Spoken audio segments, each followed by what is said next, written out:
This little staple clip that fell into the 9,000 BTU took us like 2 hours to get out, and it pretty much fell into the impeller inside.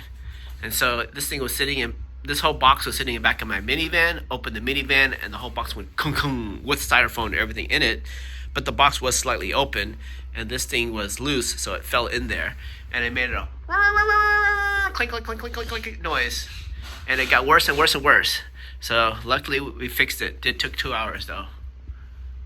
Seville, 9,000 BTU. And now the unit's hot. Woohoo! And quiet.